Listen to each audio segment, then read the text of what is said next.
Have you ever stopped and wondered if the very system built to educate us might actually be the one holding us back the most? Think about it. We're born curious.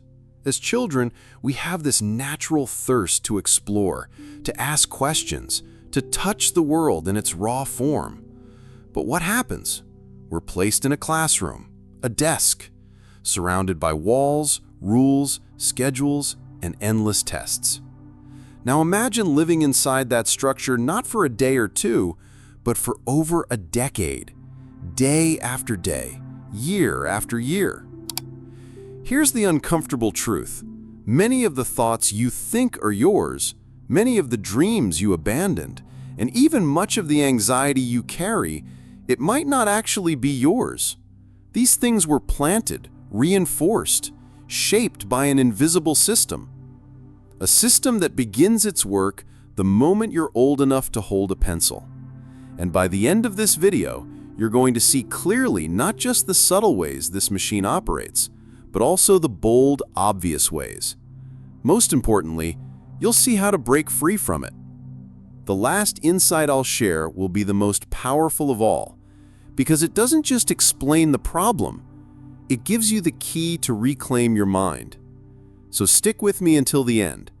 But before we dive in, if you're passionate about psychology, philosophy, and uncovering the hidden patterns of human behavior, make sure you subscribe, like this video, and share your own experience in the comments. What was school like for you? Did it nurture your potential, or did it suppress it? Your story matters. It might just inspire someone else who's been quietly questioning the same things. Let's start this journey with a painful but necessary question. What is the real purpose of school? On the surface, the answer seems simple. Education, preparation for life. But let's bring in Arthur Schopenhauer, the 19th century German philosopher. He believed that the greatest achievements of the human mind are usually accomplished not because of, but in spite of, institutional education. Schopenhauer saw schools as factories of conformity, not places of liberation. He argued that true knowledge comes from reflection, from wrestling with life directly, from suffering through it, not from memorizing lifeless facts for exams we forget within days. For him, schooling wasn't the path to brilliance, it was the path to mediocrity. State education, he wrote, makes the individual superfluous. It doesn't seek the exceptional, it seeks the average. And here lies the first wound school inflicts on us. From childhood, it teaches us to fear standing out, to shrink ourselves into sameness, to trade originality for obedience, to chase gold stars and grades instead of truth. From the moment a child enters the system, they're taught to raise their hand to speak, to ask permission to use the bathroom, to sit still for hours, regardless of how their mind or body feels. This isn't education, it's conditioning. The goal isn't to nurture individuals, but to produce compliant workers, predictable consumers, obedient citizens. Now pause for a moment and think. When was the last time school taught you to deeply know yourself, to understand your emotions, to trust your intuition? Instead, most of us were trained to look outward for answers, to doubt our inner voice, to compare, to compete, to conform. And when children show curiosity or creativity that doesn't fit neatly into the curriculum, what happens? They're labeled as disruptive. A child who asks too many questions becomes a problem. But Schopenhauer warned us, talent hits a target no one else can hit, while genius hits a target no one else can even see. Yet schools often punish the very minds that see what others cannot. They smother visionaries in order to protect the standard. The damage isn't just intellectual, it's emotional. How many of us still carry a subtle but persistent feeling of inadequacy because of grades we once received? How many of us still fear speaking up because a teacher mocked us in front of our peers? How many stopped painting, writing, singing, or dreaming because someone told us we weren't good enough? School teaches us to tie our worth to performance, to external validation, and when that validation doesn't come, we shrink inside. This is not a coincidence. Friedrich Nietzsche believed that systems of control survive by manufacturing weakness. He argued that society, including its educational systems, seeks to tame the wildness of the human spirit, to mold people into predictable, manageable forms. Seen in this light, school isn't just a place of learning, it's a training ground for obedience. And that obedience doesn't stop at graduation. Once conditioned, we continue to seek approval, whether it's from bosses, institutions, or even through likes on social media. Rarely do we stop to question the system itself. We become experts at playing roles, but poor at knowing who we really are beneath the mask. And here's the deeper question. What if the anxiety, burnout, and existential confusion so many adults experience today isn't an individual flaw, but a symptom of a childhood spent in a system that never taught us how to think, only what to think? This is exactly why Nietzsche and Schopenhauer emphasized solitude, self-reflection, and even suffering as pathways to true knowledge. They believed that only by breaking away from herd thinking could one become truly free. Nietzsche, in particular, championed the idea of the Übermensch, the self-overcoming human who refuses to be shaped by systems that diminish him. The one who creates his own values, breaks his own chains, and steps beyond the roles society tries to assign. But how do we get there? How do we undo years, sometimes decades of conditioning? How do we begin to question the unquestionable? And more importantly, how do we reclaim our minds, not just intellectually, but emotionally and spiritually as well? In the next section, we'll go deeper. We'll look at how the modern school system was never a neutral invention, but one born directly out of the needs of the industrial age. You'll see how this historical blueprint still shapes the classrooms of today, and why understanding that origin is the first step toward freeing yourself from it. Let's take a step back in time and ask, why does school look the way it does? The answer isn't accidental. It's not just about tradition, it's about history. The modern schooling system took shape during the industrial age. Think factories, assembly lines, machines, and a workforce that needed to be punctual, obedient, and standardized. Schools were designed to reflect and to serve that industrial world. Look closer at the structure and you'll see it. Bells ringing at exact times, signaling the start and end of periods, just like factory shifts. Students sitting in rows, all facing forward, repeating tasks on command. Subjects sliced into neat blocks of time, like raw material divided on a production line. Children grouped strictly by age, as if growth were mechanical rather than human. This wasn't about nurturing creativity or individuality. It was about producing reliable workers. Now ask yourself, what do you remember most from school? Was it the thrill of self-discovery? Or was it the pressure of deadlines, the fear of being late, the anxiety of tests? The design itself tells the story. School wasn't meant to create thinkers, it was meant to create followers. This is why the system often feels like it's working against our nature. Human beings don't grow in perfectly measured increments. We grow in fits and starts. We grow through curiosity, failure, experimentation, reflection. But the factory model doesn't allow for that. It enforces sameness. It flattens peaks and fills in valleys. And the true cost of this design isn't only what we were taught, it's what we weren't. Think about it. How much emotional literacy did school provide you? Did anyone teach you how to process grief, how to handle heartbreak, or how to listen to your intuition? Did your classes ever explore the meaning of suffering, or how to live a life of depth and authenticity? Probably not. Instead, most of us were funneled into a narrow script. What will you do when you grow up? What career will you choose? As if the entirety of our being could be reduced to a job title. By 18, many of us are expected to know our path in life, guided only by grades and GPAs. Yet those metrics say almost nothing about who we truly are. They don't measure courage, empathy, imagination, or resilience.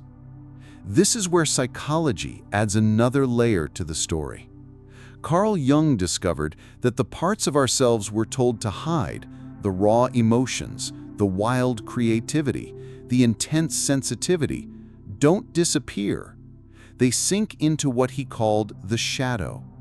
And from there, they continue to shape us, often in ways we don't realize. A system that rewards only conformity doesn't just limit our minds, it fractures our sense of self. Adults emerge fearful of failure, obsessed with certainty, disconnected from meaning. That's why so many people live with quiet anxiety. And here's the key. Anxiety isn't always a personal flaw. Often it's a learned response.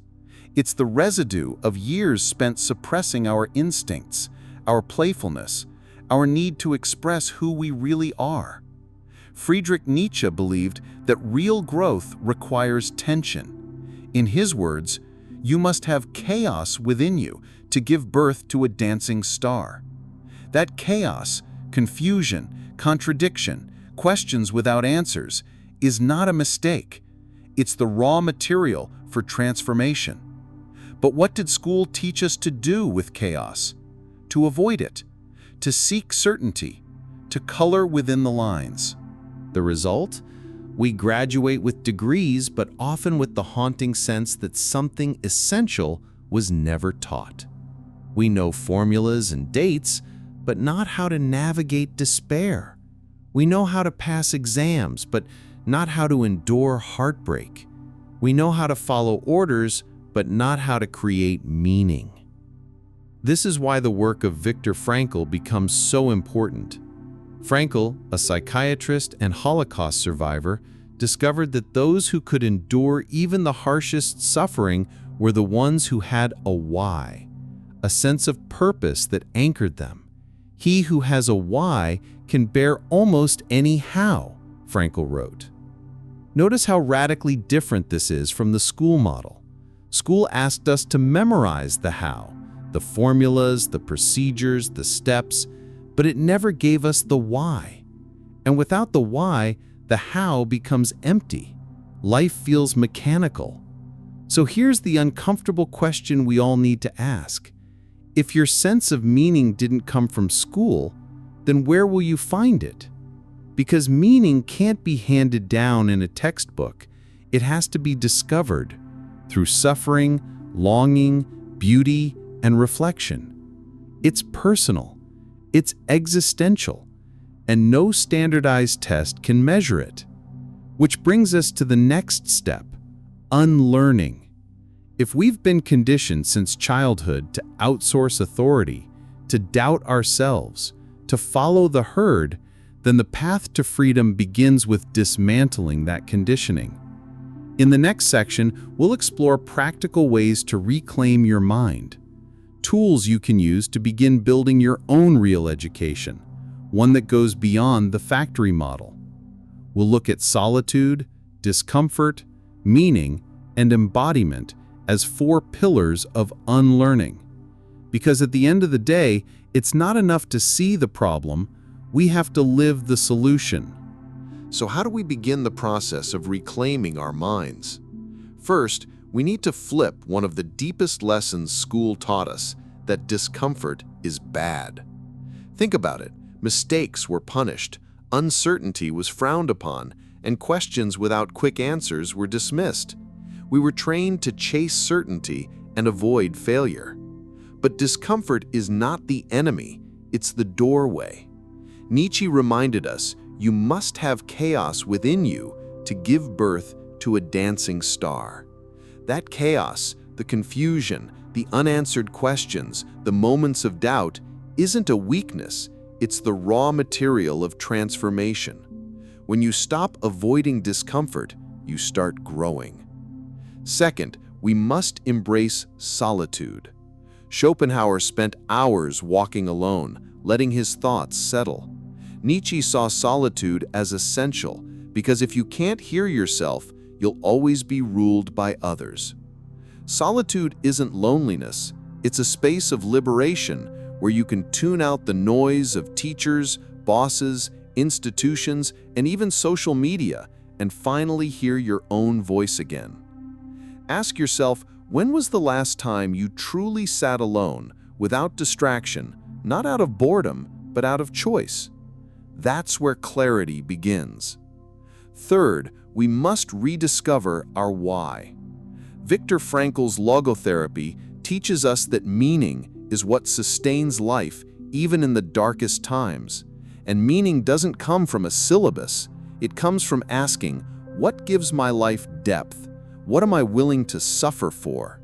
School never asks you that question, but life does, and you're the only one who can answer. Fourth, we must reconnect the mind with the body. Modern education elevated intellect while ignoring emotion, instinct, and physicality. But human beings aren't machines. We are emotional, instinctive, embodied creatures. Nietzsche's concept of the will to power wasn't just about dominance, it was about vitality, life force, the intensity of living. To reclaim your mind, you must reclaim your energy, your instincts, your rhythm. Pay attention not only to your thoughts, but to what stirs your body, what excites your soul, what drains you, what makes you feel alive. And finally, we must give ourselves permission. Permission to be wrong, permission to change, permission to leave behind paths that were never ours. The most dangerous lies school taught is that once you fall behind, it's too late. But life isn't a straight line. It's never too late to start again. And this brings us to the most powerful insight of all. You were never meant to fit into the system. You were meant to outgrow it. Schopenhauer and Nietzsche both knew that no system could ever make a human being whole. Systems control, standardize, limit. But you are not standard. You are not a cog in a machine. You are consciousness. You are potential. Awakening begins when you stop asking, "What was I trained to believe?" and instead ask, "What is true for me?" This is what Nietzsche described as the birth of the Übermensch, the self-overcoming human. Not a perfect or superior being, but a person who dares to create their own values. Someone who breaks free from the herd and builds a life from the ground up. The Übermensch is not afraid to suffer meaningfully, to destroy illusions, to live authentically. And that, Nietzsche believed, was the highest form of freedom. Schopenhauer, too, believed in liberation, but through introspection, detachment, and courage. For him, suffering was not the enemy, it was the teacher. School taught us to avoid suffering, but true wisdom comes from facing it directly. So here's the choice. Will you continue living as a product of the system, or will you begin living as a creation of your own soul? Becoming your own teacher doesn't mean rejecting all structure. It means choosing consciously. It means crafting an education out of curiosity, silence, solitude, beauty, and pain. It means learning from life directly, not only from books or credentials. It means you stop outsourcing your worth to authority, institutions, or approval. You stop asking permission to be who you already are. You stop shrinking to fit into spaces that never honored your fullness. And you start asking bigger questions. What excites me, even if no one claps? What do I long for, even if it makes no sense to others? What meaning am I willing to create with my limited time here? But be warned, this path is not easy. You will lose people. You will feel lost. You'll be tempted to return to the comfort of systems, to the safety of certainty.